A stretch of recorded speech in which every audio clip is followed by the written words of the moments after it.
What you're looking at on your screen is a retro frame foil Godless Shrine, and it is serialized, meaning that there are only 500 of this specific card printed in the whole world. It's been ripped in half. This card has a secondary market value of a minimum of $500. What is Flip It or Rip It? And why did this card get ripped in half? Flip It or Rip It is a game, an unofficial game, play with cards that come out of a booster pack. You could probably do this in other card games like One Piece, Yu-Gi-Oh, or Pokemon, but we're talking about Magic the Gathering today. Two players will open a booster pack, put the cards down upside down, and they will take turns alternating to pick one card, flip it, and keep it, take another card, rip it, and then reveal what it was. That's the end of the game. There's nothing beyond that. It's literally just for the thrill of potentially destroying something valuable.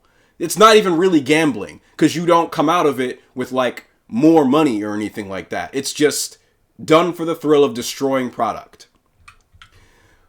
My argument that I'm going to make today about Flip It or Rip It is not whether or not you can do what you want with the cardboard you purchased, because obviously this person was already doing what they wanted with the cardboard they purchased, as Saffron Olive had alluded to here. My argument is that it is extremely wasteful. These cards end up in landfills, along with the plastic booster wrappers that they come in.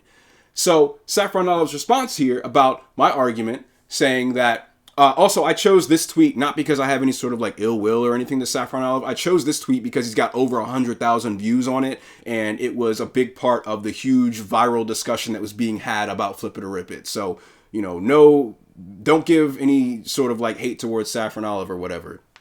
My argument here is that, yes, it is both wasteful to have these cardboard pieces and the plastic wrappers that they come in. So why make it worse by just ripping things up and throwing them away? The card doesn't just get to you magically. It comes in a plastic wrapper that was transported to the store via train, plane, or truck. It's also made in a factory, and all of these things emit carbon into the atmosphere. So when you get something and you don't actually use it and you just throw it in the trash, it's wasteful.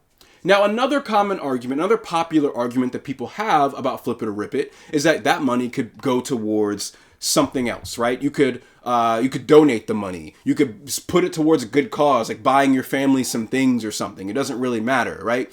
I'm not going to get too far into that because the person ripping this card in half probably wasn't going to do any sort of a good deed with it. My point is more so that now they definitely can't do any sort of a good deed with it, and no one else can, and this is incredibly wasteful, right?